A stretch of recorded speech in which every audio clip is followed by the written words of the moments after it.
পথে পথে ঈদ আনন্দ, ট্রেনে উপচে পড়া ভিড়, বাড়তি ভাড়া নিলে তাৎক্ষণিক ব্যবস্থার হুঁশিয়ারি সড়ক মন্ত্রীর।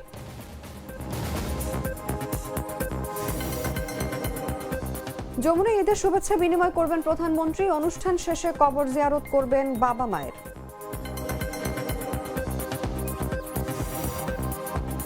প্রধানমন্ত্রীর অনুপস্থিতিতে তার অধীনস্থ দায়িত্ব বন্টন, বিকল্প দায়িত্ব পালন করবেন মির্জা ফখরুল ও সালাউদ্দিন আহমেদ।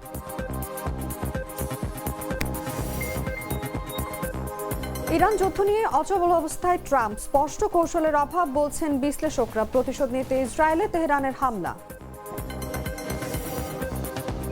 এবং চ্যাম্পিয়ন্স লিগে এজের চোখ ধাঁধানো গোল, দুর্দান্ত পারফরম্যান্সে কোয়ার্টার ফাইনালে জায়গা করে নিল আর্সেনাল।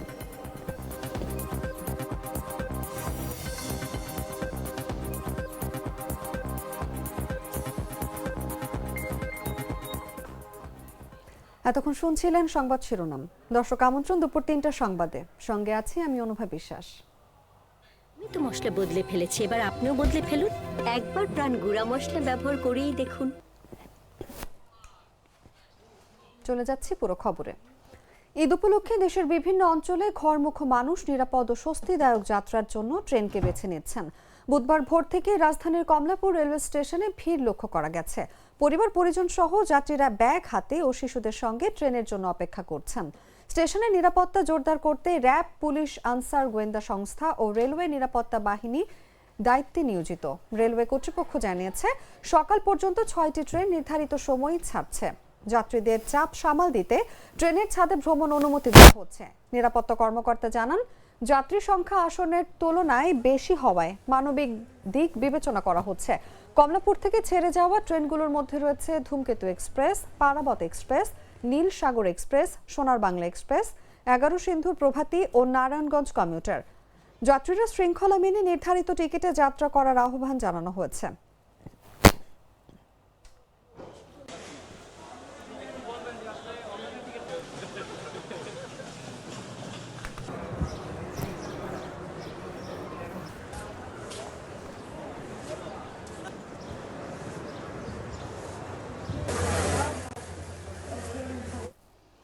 ঈদকে কেন্দ্র করে যেসব পরিবহন অতিরিক্ত ভাড়া নেওয়ার চেষ্টা করছে তাদের বিরুদ্ধে তাৎক্ষণিক ব্যবস্থা নেওয়া হচ্ছে বলে জানিয়েছেন সড়ক পরিবহন ও সেতু মন্ত্রী শেখ রবিউল আলম।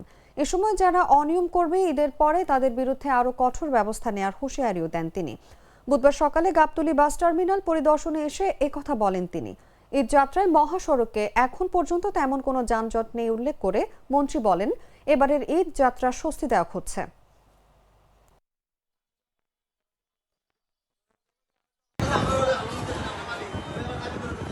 প্রচুর যাত্রী ঢাকা থেকে ঢাকার বাইরে যান এবং সব ধরনের পরিবহনের কাউন্টার এখানে আছেন, বাসও এখানে আছে।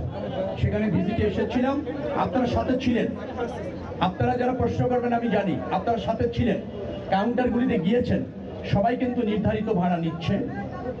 দুই একটি পরিবহন 20-30 টাকা আরও নির্ধারিত ভাড়ার চেয়ে কম নিচ্ছে, আপনাদের সামনেই বলেছেন। এখানে পুলিশ কন্ট্রোল রুম আছে, ভিজিলেন্স টিম আছে, র্যাবের কন্ট্রোল রুম আছে। সেখানে নির্ধারিত করা ভাড়া সমস্ত জায়গায় আপনাদের সামনে টানিয়ে দেওয়া হয়েছে। কেউ এর চেয়ে বেশি ক্লেম করলে সেখানে যদি কেউ কমপ্লেন করে সাথে সাথে ব্যবস্থা নেওয়া হচ্ছে। পুলিশের কন্ট্রোল রুম, ভিজিলেন্স টিম এবং র্যাবের কন্ট্রোল রুম বলেছে কোনো অভিযোগ খুব একটা তারা পাননি, খুব একটা ব্যত্যয় এখানে ঘটেনি। নির্ধারিত ভাড়া নেওয়া হচ্ছে এবং বাসগুলি যথাসময় ছেড়ে যাচ্ছে, যাত্রী কোনো হয়রানির শিকার হচ্ছে না। এখনো পর্যন্ত যারা বিভিন্ন রুটে কিন্তু অ্যাভেলেবেল টিকিট আছে, কয়েকটা রুট আছে যেখানে টিকিট অলরেডি সোল্ড আউট হয়ে যায়।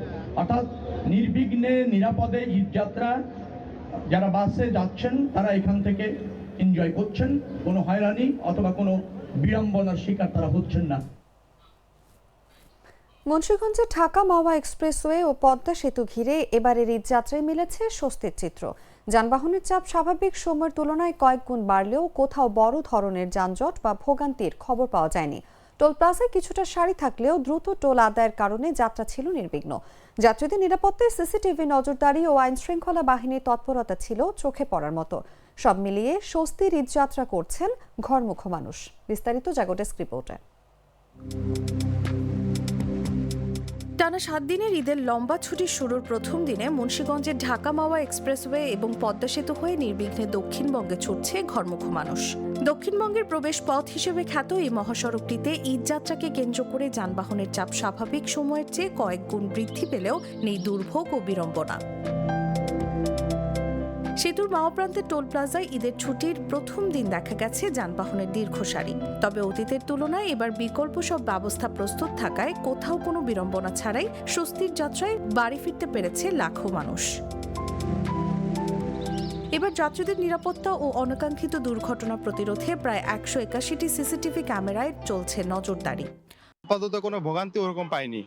ঢাকার ভিতর অল্প একটু জ্যাম পেয়েছিলাম, পরে জ্যামটা ছেড়ে গেছে। অবশ্যই ফার্স্ট টাইম ভালো লাগতেছে, আর দ্বিতীয়ত শ্বশুরবাড়ি যাচ্ছি সবার সাথে ঈদ করার জন্য। অতীতে যেরকম পুলিশের যে হয়রানি ছিল, এবারকে কোনো হয়রানিই নাই, মানে অযথা কোনো হয়রানি বা সবকিছু মিলাই ভালো মতো যাইতেছি। অন্যান্য বছরের মতোই এবারের ঈদযাত্রায় এক্সপ্রেসওয়েতে দূরপাল্লার গণপরিবহনের পাশাপাশি ছিল ব্যক্তিগত ছোট যান ও 2 চাকার বাহন মোটরসাইকেলের উপস্থিতি। তবে সেতুর মাও প্রান্তে টোল প্লাজায় টোল আদায়ে ধীরগতি না থাকায় সৃষ্টি হয়নি যানজট। আগে অনেক জাম হইতে সময় যাইলে, আর এখন মোটামুটি ভালোভাবে যাইতেছি, সুবিধা পাইতেছি, সুন্দর।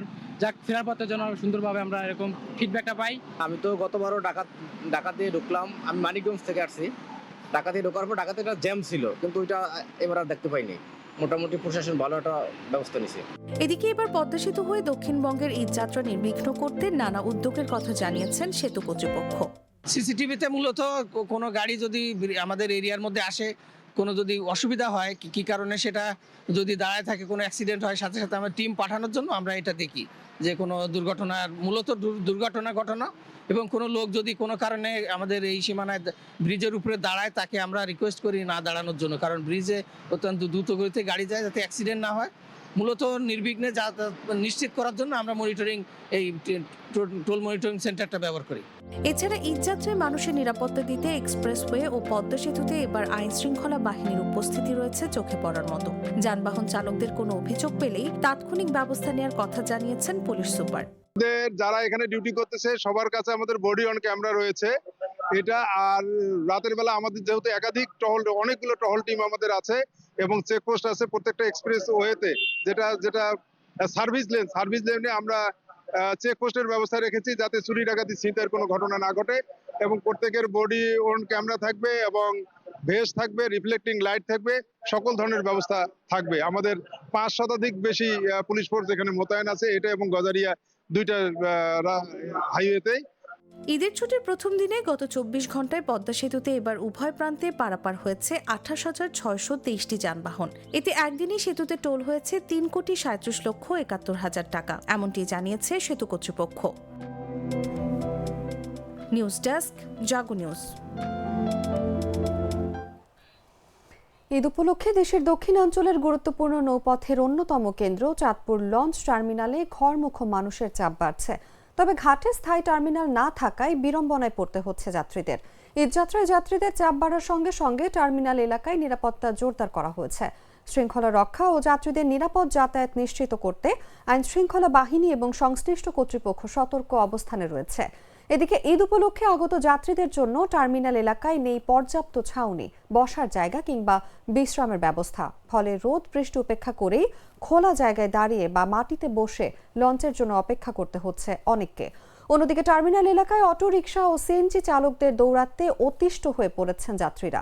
অভিযোগ রয়েছে ভাড়া নিয়ে অতিরিক্ত আদায়, যাত্রীদের সঙ্গে অসৌজন্যমূলক আচরণ এবং টার্মিনাল এলাকায় বিশৃঙ্খলা যানজটের কারণে দুর্ভোগ আরও বাড়ছে।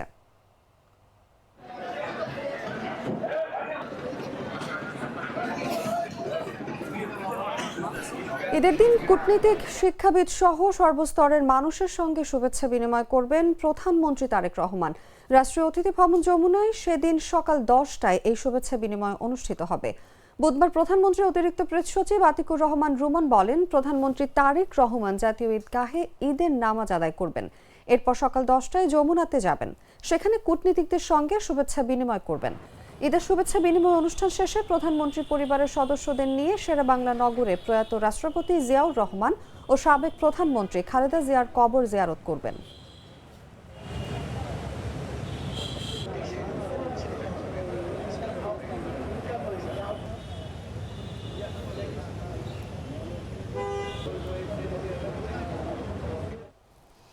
প্রধানমন্ত্রীর অনুপস্থিতিতে বিভিন্ন মন্ত্রণালয়ের দায়িত্ব বন্টন করে প্রজ্ঞাপন জারি করেছে সরকার। মঙ্গলবার প্রকাশিত গেজেটে এই সংক্রান্ত সিদ্ধান্ত জানানো হয়।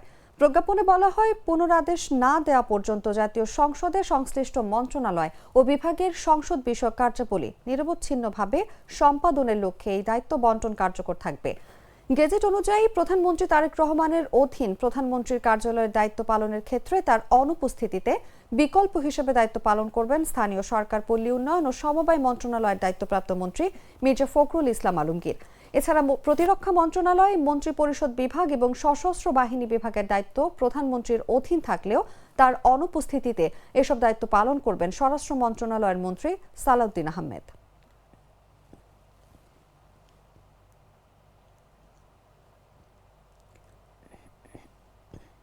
গ্লিটারের টুইন লেমন ও অ্যান্টিব্যাকটেরিয়াল ফর্মুলা বাসনকে চকচকে জীবাণুমুক্ত করে আমাদের দেয় গ্লিটার গ্যারান্টি। কক্সবাজার এক আসনের সংসদ সদস্য ও স্বরাষ্ট্রমন্ত্রী সালাউদ্দিন আহমেদের বিরুদ্ধে ফেসবুকে মানহানিকর কুরুচিপূর্ণ পোস্ট শেয়ার করার অভিযোগে কক্সবাজার ইন্টারন্যাশনাল ইউনিভার্সিটির সহকারী পরীক্ষা নিয়ন্ত্রক মোহাম্মদ ইউনুসকে সাময়িক বরখাস্ত করা হয়েছে।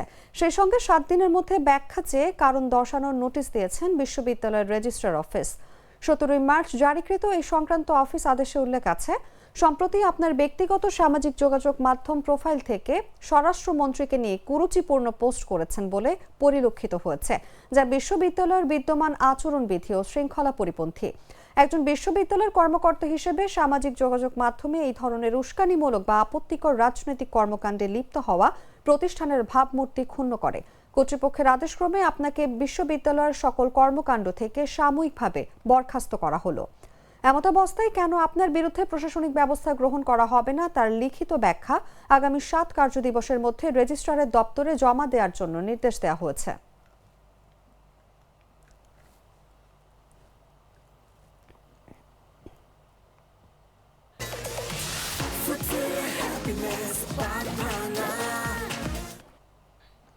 জানাবো আন্তর্জাতিক সংবাদ।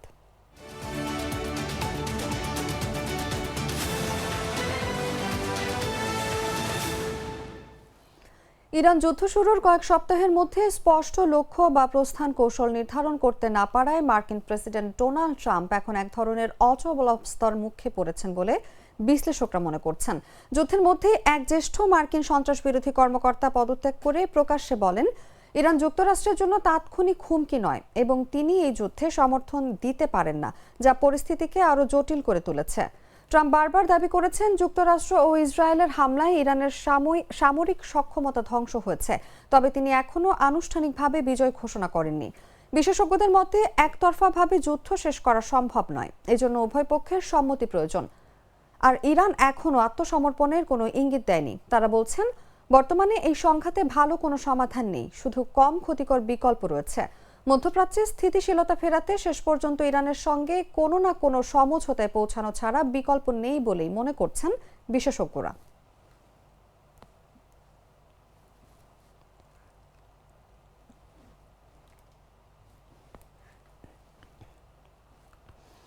ইরানের রাজনীতিতে অন্যতম প্রভাবশালী ও ক্ষমতাধর ব্যক্তি হিসেবে আবির্ভূত হওয়া আলী লারিজানি নিহতের তথ্য নিশ্চিত করেছে ইরান।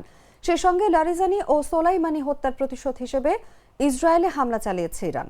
ইরানের চালানো এই প্রতিশোধমূলক ক্ষেপণাস্ত্র হামলায় মধ্য ইসরায়েলে অন্তত 2 জন নিহত হয়েছেন। নিহতরা এক দম্পতি বলে জানিয়েছেন আল জাজিরার এক সূত্র। জর্ডানের আম্মান থেকে প্রতিবেদনে বলা হয়েছে, ইরান স্পষ্টভাবে জানিয়েছে লারিজানি ও সোলাইমানি হত্যার প্রতিশোধ হিসেবেই এসব হামলা চালানো হচ্ছে। সর্বশেষ হামলার পর মধ্য ইসরায়েলের বিভিন্ন এলাকায় সাইরেন বেজে ওঠে।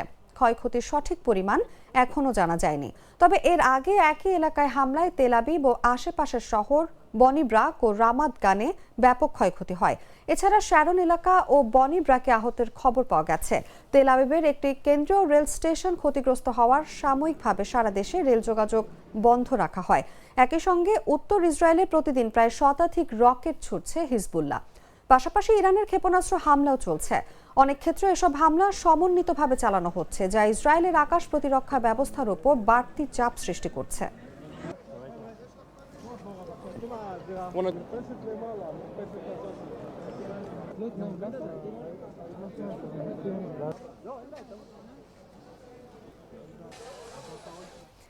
যুক্তরাষ্ট্র ও ইসরায়েলের যৌথ হামলায় ইরানের সর্বোচ্চ নেতা আয়াতুল্লাহ আলী খামেনি ও তার পরিবারের কয়েকজন সদস্য নিহত হলেও অল্পের জন্য প্রাণে বেঁচে যান নবনিযুক্ত নেতা মোস্তফা খামেনি। এমন চাঞ্চল্যকর তথ্য উঠে এসেছে একটি ফাঁস হওয়া অডিও রেকর্ডে। ব্রিটিশ সংবাদ মাধ্যম দ্য টেলিগ্রাফের হাতে পাওয়া এই রেকর্ডে 28 ফেব্রুয়ারির হামলার রোমহর্ষক বর্ণনা দিয়েছেন খামেনির কার্যালয়ের প্রোটোকল প্রধান মাজাহের হোসেনি, যেখানে বলা হয়েছে বিস্ফোরণের মাত্র কয়েক মিনিট আগে ভবন থেকে বাইরে বেরিয়ে যাওয়ায় প্রাণে রক্ষা পান মোস্তফা খামেনি। বিস্তারিত জাগো ডেস্ক রিপোর্টে। যুক্তরাষ্ট্র ও ইসরায়েলের যৌথ হামলায় বাবা আয়াতুল্লাহ আলী খামেনি ও পরিবারের অন্য সদস্যরা নিহত হলেও অল্পের জন্য বেঁচে যান ইরানের নবনিযুক্ত সর্বোচ্চ নেতা মোস্তফা খামেনি। বিস্ফোরণের মাত্র কয়েক মিনিট আগে ব্যক্তিগত কাজে ভবন থেকে বাইরে পা রাখায় প্রাণে বেঁচে যান তিনি। ব্রিটিশ সংবাদ মাধ্যম দ্য টেলিগ্রাফের হাতে আসা একটি ফাঁস হওয়া অডিও রেকর্ড করে জানা গেছে এমনই তথ্য। অডিও রেকর্ডে গেল 28 ফেব্রুয়ারি সেই হামলার লোমহর্ষক বর্ণনা পাওয়া গেছে। অডিও রেকর্ড থেকে জানা গেছে হামলায় ইরানের সামরিক প্রধানের শরীর ছিন্ন ভিন্ন হয়ে কয়েক কেজি মাংসে পরিণত হয় এবং খামেনির এক জামাতার মাথা দ্বিখণ্ডিত হয়ে যায়। এনডিটিভি এই অডিওর সত্যতা স্বাধীনভাবে যাচাই করতে না পারলেও দ্য টেলিগ্রাফ জানিয়েছে রেকর্ডটি নিহত আলী খামেনির কার্যালয়ের প্রোটোকল প্রধান মাজাহের হোসেনের। গেল 12 মার্চ তেহরানে এক বৈঠকে তিনি এ বর্ণনা দেন। প্রতিবেদন অনুযায়ী খামেনি পরিবার ও ইরানের শীর্ষ নেতৃত্বকে একসঙ্গে নির্মূল করার এক সমন্বিত পরিকল্পনার অংশ হিসেবে গেল 28 ফেব্রুয়ারি স্থানীয় সময় সকাল 9:32 খামেনির ওই কম্পাউন্ডে হামলা চালানো হয়।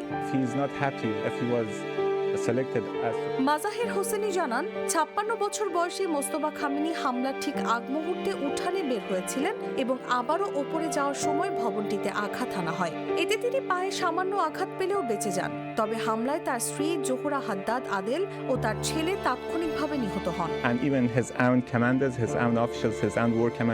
আয়াতুল্লাহ আলী খামেনির অন্য ছেলে মোস্তফা খামেনিও হামলার সময় কাছাকাছি অবস্থানে ছিলেন। তিনিও তার স্ত্রী অক্ষত অবস্থায় বেঁচে ফিরতে সক্ষম হয়েছেন। হোসেনি জানান ওই হামলা এতটাই শক্তিশালী ছিল যে ইরানের সামরিক প্রধান মোহাম্মদ সিরাজের দেহ ছিন্ন ভিন্ন হয়ে যায়। তাকে শনাক্ত করার জন্য শুধু কয়েক কেজি মাংস অবশিষ্ট ছিল। এছাড়া খামেনির জামানা মেজবাহ আল হুদা বাঘেরি কানের দেহ পাওয়ার সময় দেখা যায় তার মাথা দ্বিখণ্ডিত হয়ে আছে। হোসেনের দেয়া তথ্য অনুযায়ী খামেনি পরিবারের সদস্যদের থাকার জায়গা সহ ওই কমপ্লেক্সের বিভিন্ন অংশে একই সঙ্গে একাধিক হামলা চালানো হয়েছিল। নিউজ ডেস্ক, জাগো নিউজ। সংবাদ শেষ করব খেলার খবর জানিয়ে।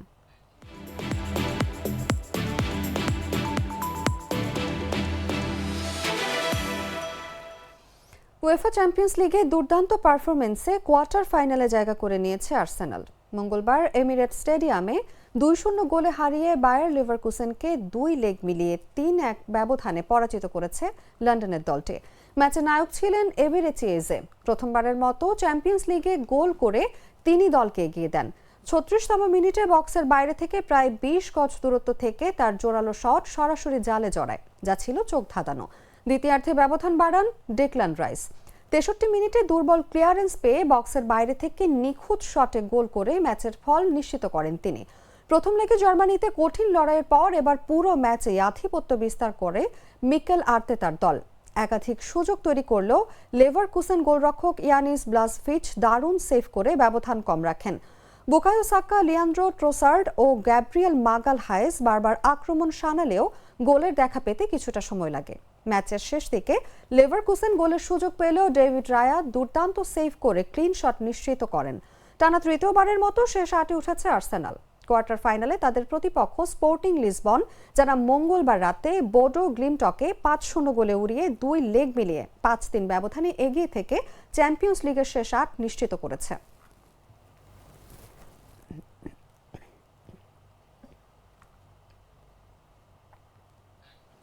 সংবাদ শেষ করার আগে শিরোনামগুলো জানিয়ে দিচ্ছি আরো একবার।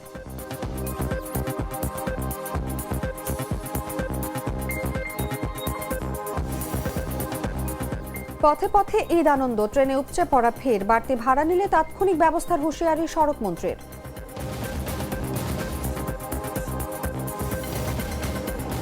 যমুনায় ঈদের শুভেচ্ছা বিনিময় করবেন প্রধানমন্ত্রী। অনুষ্ঠান শেষে কবর জিয়ারত করবেন বাবা মায়ের।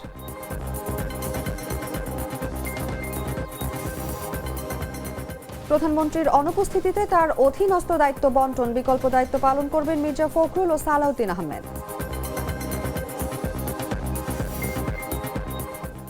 ইরান যুদ্ধ নিয়ে অচলাবস্থায়, ট্রাম্প স্পষ্ট কৌশলের অভাব বলছেন বিশ্লেষকরা। প্রতিশোধ নিতে ইসরায়েলে তেহরানের হামলা। এবং চ্যাম্পিয়ন্স লিগে এইজের চোখ ধাঁধানো গোল, দুর্দান্ত পারফরমেন্সে কোয়ার্টার ফাইনালে জায়গা করে নিল আর্সেনাল।